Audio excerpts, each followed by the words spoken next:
find a way to run from the city of the sun. You could have stayed, it's only over when the day is done. I never knew you was a runner, yeah. I mistook you for a stunner. It don't matter what we think when it's all over.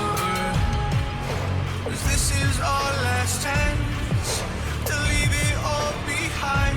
Raise your voice and raise your power, yeah. This is our last chance to leave it all behind. Raise your voice and raise your power, yeah.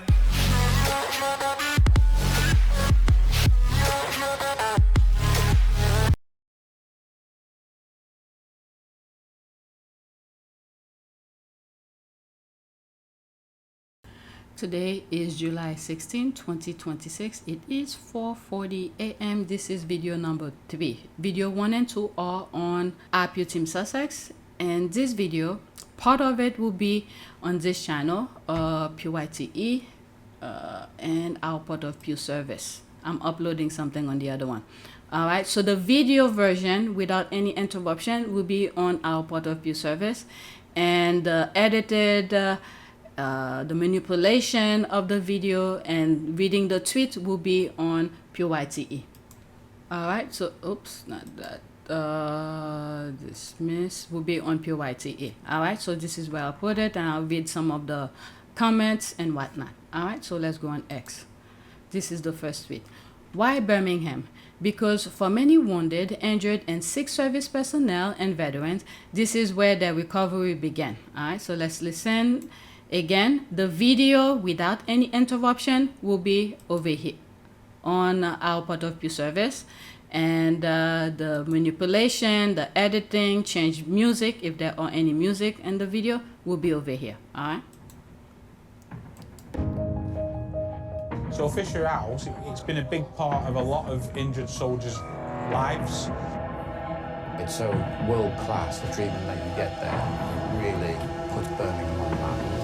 I was on the road in Queen Hospital. I was getting the news every day that something else had happened or something else had gone wrong. To come here, to have a break from all that meant such the world to not just me, but family. If it wasn't for the staff here, a lot of the guys and girls wouldn't be where they are now. They wouldn't have recovered. So I think it's going to be great that people realise what a fabulous facility they have here. To have the Duke come visit Fisher House, I think it's really important. A lot goes on behind the scenes that people don't realise. It's so beneficial to people who need these services. I'm looking forward to Birmingham getting all behind it, because it's a massive thing. It's great to see servicemen and women coming together and competing, but also the camaraderie between ourselves and every other nation across the same kind of thing. So it's going to be a respectable street. Anybody who's had to come through the doors of the QE knows how important Birmingham is. So I think having the games here in Birmingham is going to be so special to a lot of people who can take part, because essentially I think it's going to be like they're coming home. You know, there's a music in it, so I have to manipulate it. As I was watching it, and I was thinking, if William swallow his pride, humble himself, and work with Harry in some of these issues, he will have had some respect by many. Because let's say Harry is still, obviously, he's still in the US. There are things Harry wants to do and require traveling. If William had put his head together with Harry, and Harry will want something to be done in the UK, and William is in the UK, and just ask William, look, I need this to be done. This is what I mean by swallow his pride. All right. I need this to be done. Go and this, let's say, the hospital, and meet with these people. Make sure this is done correctly or whatever. People will understand. You don't have to be the head and controlling and directing everything. And he has no focus, no passion for certain things. So while Harry has the passion for this, and Harry doesn't have to keep on traveling, he could easily Harry direct William, can you please do this for me? People will understand. But his ego and pride is just making him do stupid things, and people are rejecting it. Alright, so let's see here. Fantastic. Lovely to see some Invictus legend in this video and to see Harry doing what he does best. Also, so good to see Kath and Cake Lady. What an absolute sweetheart she is. Birmingham is a great city. We went to the Commonwealth Games there and it was fantastic. The facilities and the stadium for those with disabilities were outstanding. We understand now and we can't wait to be there next year. Your foundation needs to be audited. There they are here. They really want to mess this up for those veterans. You know, let's say Invictus, let's say the UK, the royal family decided to do what they did to Centre Bally, allegedly, to Invictus. It's not gonna impact Harry at all. Harry is fine. Okay? Who's gonna be hurting by this? By the destruction or the sabotage of Invictus if it happened? It's those people who's benefiting from it, those veterans, when the royal family and the government should have been focusing on them. Oh, Jesus Christ. And this idiot keeps on popping up on the comment section to write their stupidity. All right. Next one, and I believe this is my last one. I only have two. Yeah, two. All right, let's pause. As much as it pains me, I let him know I'm grateful. In 2011, JJ Chalmers woke up in a hospital in Birmingham after a bomb explosion in Afghanistan. Now, an ambassador for the Invictus game, Chalmers speaks to BFBS Forces News on how meeting Prince Harry changed his life. Again, the full video will be on our Port of Pew service without any interruption, without editing the video if there is music. But over here, it will be manipulated, okay? 32 seconds. Listen, I met Prince Harry a few months before the first games. I don't even think they had a name at the time when I met it, but he explained this concept of what he wanted to create. And it sounded ambitious, and it sounded like only someone with his platform, his power, his influence could pull this thing off. And ultimately, you know, we have him to credit for this. But for me personally, because the game's completely changed my life, I have him to thank and credit for that. And I do it. As much as it pains me, I'll let him know that I'm grateful. He just Listen, doesn't. I met Prince Harry. Harry doesn't want to take credit. He just want to make sure everybody's is capable, doing their best. Invictus Ambassador JJ Chalmers on Prince Harry. As an ambassador for the Invictus game, Chalmers speaks to BFBS Forces News on how meeting Prince Harry changed his life. And I'm glad he's bringing it up, you know, to let the people who change your life know that their impact, you know, they appreciate their impact.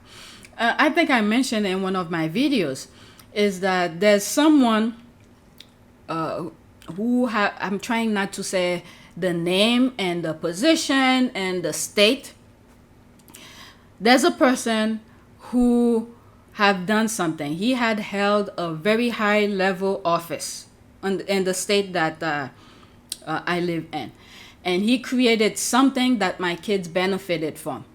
And during a ceremony of something, I approach him and I let him know I appreciate his work. And my kids have benefited from his work, and I truly appreciate what he has done, because he's probably maybe mid to late early 70s. And I approached him and I told him that, and he said, you know what? No one have ever said that to me. And I was like, you know, you could have easily retired and go enjoy your family, because now he's gonna have a grandkid, probably his first, so he's very excited about that. And I was like, you could have easily retired and go enjoy life with your wife. And he's like, you know, you're the first person who ever said that to me.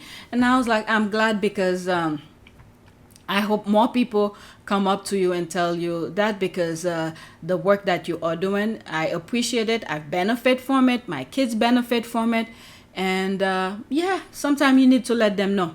All right, of course he does. He's ambassador for the Invictus game. You can even see what Oh, please. Jesus Christ. Let's see if there's one more I could add. So I went to search for more things to add to this video. I think majority of them I've shared. Maybe I'll add this. It will be on our point of view service. I think I added already, but that'll be it, okay? Let's go into it. Come on. A scientist, a father, a Paralympian, and a former Invictus Games competitor. We were tasked with a relatively run-of-the-mill routine operation, make sure that there was no IED threat within these two particular compounds. I crossed over from one side of the compound to the other, turned around, and I stood on a device that we'd missed. I won the gold medal at the very first Invictus Games, which was fantastic in and of itself. Then into the Paralympics, incredible. I remember lining up for that final. We were so nervous. I passed the line, but it was relatively close. Third place, there was a few seconds delay, and then up popped my name. I was like, oh, wow. After landing back in the UK, I'm back up in London, back at Imperial College, and I'm carrying on with my studies. I remember being fitted for my first set of prosthetics and was like, okay, there's some delta here between where I feel like prosthetics should be and where we actually are. Nice and colourful for kids, made it a lot smaller. Tried that in the lab, now taking it forward into a product that's ready for market. I feel the Invictus Games matters now more than it ever has done before. I think I've shared this already. I may not share that on our point of view service because it's already there.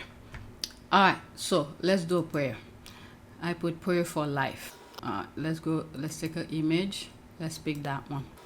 A morning prayer. Oh God, enlighten my mind with truth, inflame my heart with love, inspire my will with courage, enrich my life with service, pardon what I have been, sanctify what I am, order what I shall be, and thine shall be the glory, and mine the eternal salvation through Jesus Christ my Lord. Amen. Alright, so that is it. Please take a moment to subscribe, like, and share. If you want to support this channel, there's a PayPal link and a Cash App link in the description. You could donate. Those who have donated, thank you. All right, so that's it. Thank you for watching.